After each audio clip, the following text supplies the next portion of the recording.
बिस्मिल्लाहिर्रहमानिर्रहीम। अस्सलाम वालेकुम। उम्मीद करते हैं आप सब खैरियत से होंगे। मैं हूं अरसलान खटक और आपको वेलकम करता हूं पीके टेस्ट ग्लोब यूट्यूब चैनल पर। दोस्तों, जिन दोस्तों ने एफपीआर में अप्लाई किया है एलडीसी पोस्ट के लिए, वो आज इस वीडियो को एंड तक देखें, क्योंकि आज इस वीडियो में मैं आपके साथ 2021 का जो ओरिजिनल पास्ट पेपर हुआ था एलडीसी पोस्ट के लिए, मुकम्मल पेपर आपके साथ शेयर करूँगा, मुकम्मल एक्सप्लेनेशन के साथ शेयर करूँगा। लास्ट टाइम जो एफबीआर ने पेपर लिया था 2021 में लिया था, और उसमें 50 एमसीक्यूज़ आपको प्रोवाइड किए थे, ठीक है। और यहाँ पर जो आपको मार्क्स दिए गए थे वो दो, यानी कि 100 मार्क्स थे। इसका मतलब है कि आपको हर एमसीक्यूज़ पर 2 मार्क मिलने थे, ठीक है। 2021 में नेगेटिव मार्किंग भी हुआ करती थी। इस बार 2024 में मुझे नहीं लगता है, क्योंकि काफ़ी सारे गवर्नमेंट इदारों में जो नेगेटिव मार्किंग होती थी वो ख़त्म हो गई है, ठीक है। लेकिन आपने एक मेहनत ज़रूर करनी है कि आपने मज़ीद टॉपिक्स को क्लियर करने हैं, इस्लामिक स्टडी को क्लियर करें, अपनी जीके को स्ट्रॉन्ग करें।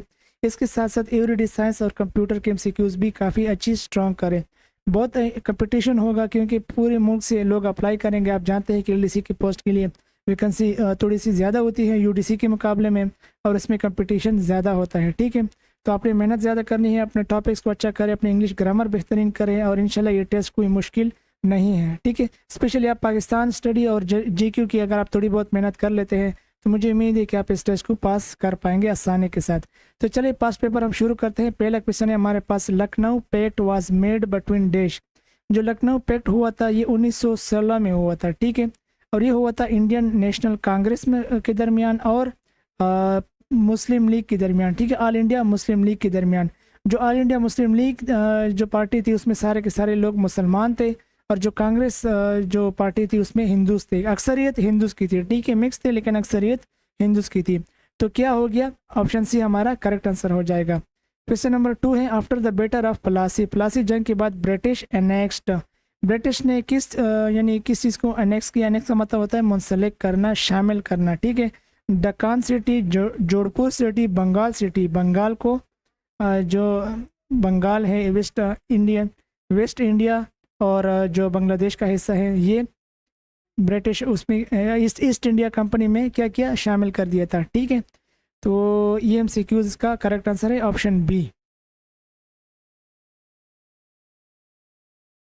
क्वेश्चन नंबर 3 है हमारे पास, खिलाफत मूवमेंट। ये एमसीक्यूज़ काफ़ी इंपॉर्टेंट एमसीक्यूज़ है। वाज स्टार्टेड टू डैश, ठीक है। एक्सपेल द ब्रिटिश, ब्रिटिश को इंडिया से निकालने के लिए नहीं जी, ठीक है। प्रोटेक्ट खिलाफत ऑफ तुर्की, प्रोटेक्ट खिलाफत ऑफ तुर्की। तुर्की में जो खिलाफत ख़तरे में पड़ गई थी, क्योंकि बहुत सारे अरब उलमा ने फतवा दे दिया था, कि फतवा दे नहीं दिया था लेकिन ये आप यूँ कह लें कि फतवा दे दिया था, ये कह सकते हैं, ठीक है, कि भाई हमें अपनी ज़मीन चाहिए, अपनी सल्तनत चाहिए, इस तरह। क्योंकि वो वरगला गए थे यूके, और अंग्रेज़ ने जिन्हें उसे वरगलाए थे। तो फिर इस इधर इंडिया में, यानी बर सग़ीर में जो उलमा थे, जो बड़े पढ़े लिखे लोग थे, जिन्हें पता था कि अगर सल्तनत उस्मानिया ख़त्म हो गई तो मुसलमान जो है ना ग़ुलाम बन जाएंगे। तो उन्होंने एक खिलाफत शुरू की, और खिलाफत इसलिए थी कि तुर्की की जो खिलाफत थी, खिलाफत उस्मानिया, वो ख़त्म ना हो।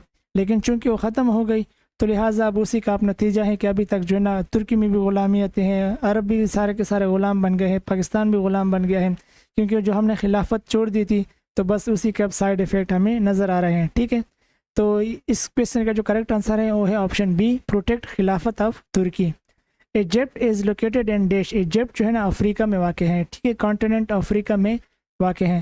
क्वेश्चन नंबर 5 है, the author of Pakistan national anthem, Pakistan international जो नेशनल एंथम है, कौमी तराना, ये किसने लिखा था, हफीज़ जलंधरी साहब ने लिखा था, ठीक है।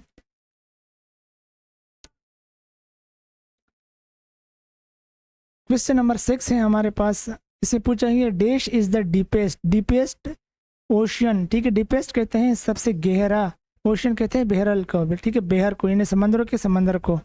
तो पैसिफिक ओशियन को कहते हैं कि भाई दुनिया का सबसे गहरा ओशियन है। 7 है, the ideology of Pakistan is based on dash, ideology of Pakistan Islamic ideology पर क्या करता है, बेस करता है, ठीक है।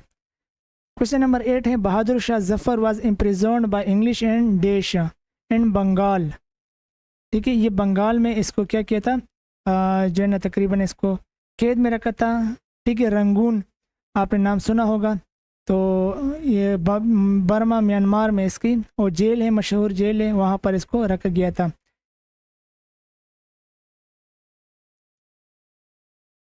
मोहम्मद बिन कासिम डिफीटेड राजा दाहिर नाम है ये। तो इसको कब डिफीट किया था मोहम्मद बिन कासिम ने? 712 ईडी में। ठीक है, मोहम्मद बिन कासिम ने जो राजा दाहिर को यानी शिकस्त दी थी वो 712 ईडी में दी थी। Aurangzeb Alamgir died in dash ED. Aurangzeb Alamgir कब वफात पा गए थे? 1707 ईडी में। ठीक है, 1707 ईडी में। क्वेश्चन नंबर 11 है east India company was established by the dash. सबसे पहले इंग्लिश अंग्रेज़ों ने बनाई। ठीक है, तो इसका करेक्ट आंसर है। उसके बाद फिर फ्रेंच ने भी ये जो है कंपनी बनाई है, इसमें ये नहीं तब्दील हो गई। 12 Muslim League was established in dash. Muslim League जो बनी थी ये बांग्लादेश में बनी थी, ढाका में। ठीक है, क्वेश्चन नंबर 13 है हमारे पास Quaid-e-Azam Mohammad Ali Jinnah was born on 25 December dash.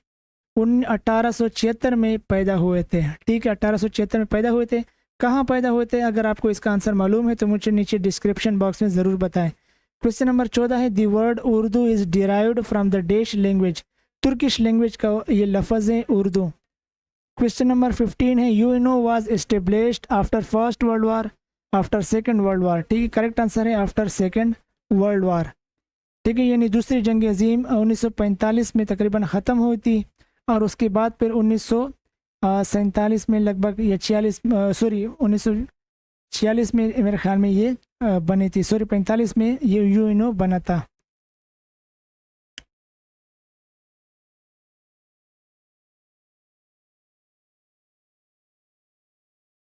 Question number 16 है Napoleon Bonaparte was a dash general. ये फ्रेंच जनरल थे। ठीक है, फ्रांस के थे। क्वेश्चन नंबर 17 है the most populated country of the world is, ये चाइना है फिलहाल, लेकिन एक साल में इंडिया इसको क्रॉस कर जाएगा। ठीक है, क्योंकि सिर्फ 1% का फ़र्क है।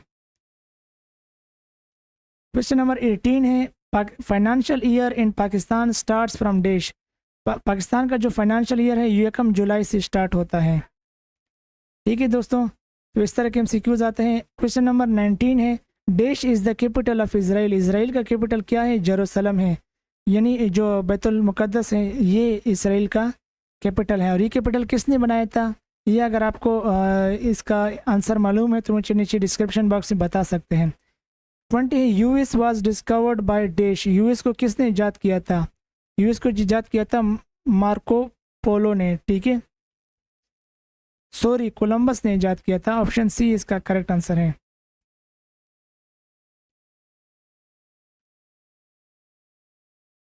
क्वेश्चन नंबर 21 है dash are considered is the largest source of fresh water in the world. Correct answer है ग्लेशियर। ग्लेशियर को माना जाता है कि इसका जो दुनिया का सबसे ताज़ा पानी होता है ग्लेशियर्स में होता है। 22 head of government in Germany. Germany में जो यानी गवर्नमेंट का हेड होता है उसे क्या कहते हैं? उसे चांसलर कहते हैं। ठीक है, उसे प्राइम मिनिस्टर वहाँ नहीं होता है, न वहाँ सदर होता है, वहाँ चांसलर होता है। 23 है dash is the biggest continent by area. By area जो सबसे बड़ा कंटिनेंट है वो है south Africa.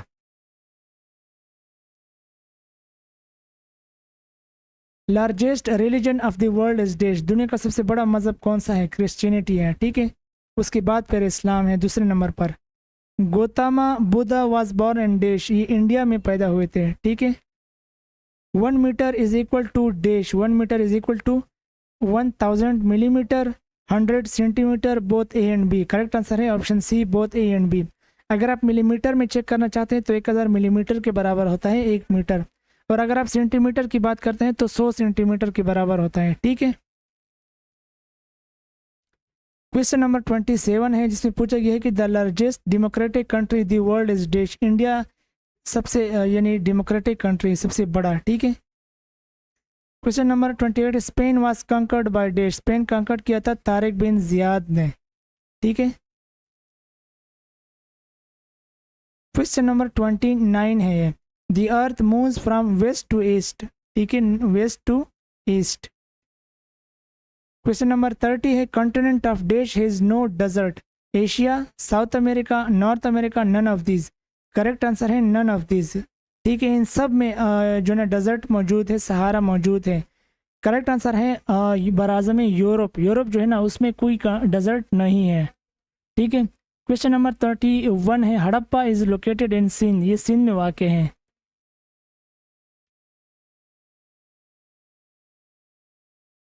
Okay, question number 32 है, माउंटेन्स एंड प्लाटूज कंप्राइज देश ऑफ लैंड ऑफ पाकिस्तान। ठीक है, यानी इसका परसेंटेज कितना है, माउंटेन और प्लाटूज ने पाकिस्तान का कितना परसेंटेज पकड़ा है। तो ये जो आंसर आपको नज़र आएगा ये 58% है। ठीक है, लेकिन चूंकि 58% यहाँ पर लिखा नहीं है तो हम क्या करेंगे, नन ऑफ दीज कर देंगे।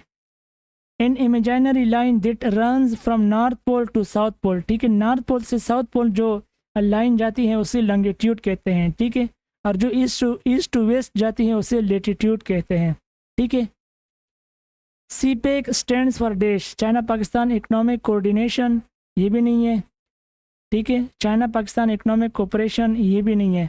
चाइना पाकिस्तान इकोनॉमिक काउंसिल, ये भी नहीं है। ठीक है, जब ये तीनों नहीं है तो पीछे गया बचा, नन ऑफ दिस बचा, इसको आपने यानी ठीक मार्क कर देना है। सीपेक से आता है China Pakistan economic corridor, corridor का लफ्ज़ आना ज़रूरी है। ठीक है, 36 है, नांगा पर्वत is the highest peak of dash, नांगर पर्वत पर हिंदू कुश की सबसे क्या है जो ना हाईएस्ट पीक है। ठीक है, इसको आप कंफर्म भी कर ले इस क्वेश्चन को। 36 से length of Khyber pass is approximately dash, 53 mile, 53 kilometre, 63 kilometre, none of this. दुरुस्त जवाब है ऑप्शन बी, 53 किलोमीटर।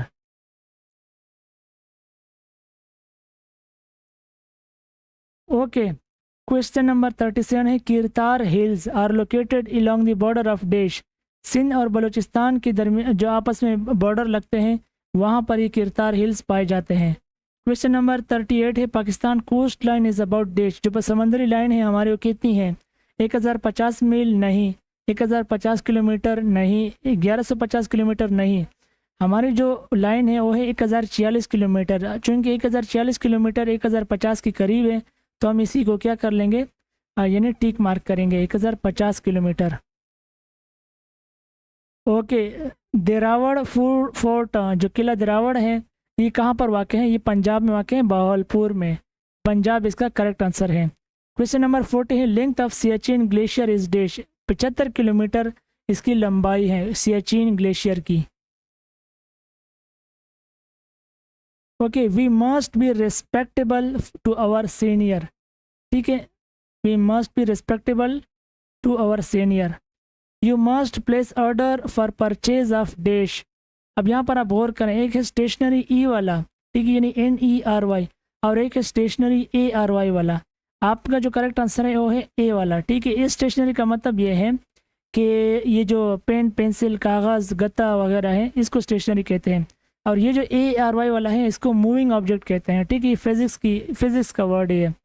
43 है, he is dash satisfied with the remarks of his commissioner quite.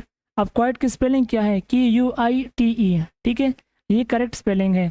अब यहाँ पर आपके पास 4 ऑप्शन और दिए हैं, ये डाउटफुल वर्ड है तो आपने इस पर टिक नहीं करना है। करेक्ट आंसर है हमारा ऑप्शन ए। क्वेश्चन नंबर 44 बता रहा है कि the dash laid down in the judgment is applicable on all the departments. ठीक है, प्रिंसिपल, प्रिंसिपल, प्रिंसिपल। ठीक है, तो हमारा जो करेक्ट आंसर बनता है वो है ऑप्शन ए, प्रिंसिपल। इस प्रिंसिपल का मतलब क्या है, इस प्रिंसिपल का मतलब है कि यानी कानून, कोई ऑर्डर, कोई उसूल। ठीक है, और ये जो प्रिंसिपल है PAL वाला, तो ये जो है ना ये हेड को जाहिर करता है, किसी स्कूल का प्रिंसिपल, किसी कॉलेज का प्रिंसिपल। ठीक है, तो ये उस प्रिंसिपल को जाहिर करता है। 45 कहता है कि भाई fill in the blank with correct article. Article यहाँ पर लिखना है, dash moves around the sun, earth moves around the sun. ये मशहूर सेंटेंस है, इसके आगे आता है the earth moves around the sun. तो इसका आंसर हो गया ऑप्शन सी। क्वेश्चन नंबर 26 क्या कहता है, 26 कहता है wheat was not sold cheap is a sentence in dash. यह है पैसिव वॉइस में। ठीक है, पास्ट परफेक्ट का पैसिव वॉइस जब आप करेंगे तो आपको क्या आएगा, एक आपका आएगा सब्जेक्ट क्या है, वीट है, फिर आएगा या वाज आएगा या वर आएगा, तो आ गया है वाज, फिर आएगा नॉट फार्मूले वाला, फिर आएगा यानी past form of the verb. ठीक है, पास्ट फॉर्म क्या है, सेल का सोल्ड है, और फिर आपका आएगा जो आपका ऑब्जेक्ट होगा, ठीक है, चीप, तो आपने यहाँ पर चीप लिख दिया है, तो पैसिव वॉइस है। ठीक है, पास्ट फॉर्म का। 47 कहते हैं the tense of the sentence I shall be working, I shall be working. ठीक है, तो ये फ्यूचर परफेक्ट टेंस है। ठीक है, till late at night is days, ये फ्यूचर परफेक्ट टेंस है। ठीक है, हमारे पास जो क्वेश्चन नंबर 48 है, इससे पूछा गया है कि choose the best option. You have been talking about dash, whom, whose, who, none of these। whom इसका करेक्ट आंसर है। ठीक है, you have been talking about whom, ठीक है, यहाँ पर क्वेश्चन मार्क आ गया। ठीक है, तो ऑप्शन ए करेक्ट आंसर है इसका। क्वेश्चन नंबर 49 है, the tense of the sentence life becomes measurable in big cities. बहुत आसान है, लाइफ कहते हैं ज़िंदगी को, ज़िंदगी बन जाती है। ठीक है, ई एस है। अब यहाँ पर आप देख सकते हैं बिकम्स। ठीक है, तो ये क्या हो गया, पास्ट एंड प्रेजेंट इंडिफिनिट हो गया। ऑप्शन ए करेक्ट आंसर है इसका। क्वेश्चन नंबर 50 है, आई हैड नेवर, हैड है पास्ट का। ठीक है, नेवर हर बिफोर, सी सा सीन टू सी, तो पास्ट में हम इस्तेमाल करते हैं third form, I had never seen her before. तो ये था आपका जो पास्ट पेपर MCQs मुकम्मल आपके साथ शेयर किया। उम्मीद करता हूँ कि आपको वीडियो अच्छी लगी होगी। अगर वीडियो आपको अच्छी लगी है तो इसको लाइक करें, दोस्तों के साथ शेयर करें, और चैनल पर पहली मरतबा हो तो चैनल को भी सब्सक्राइब कर लें। Thanks for watching.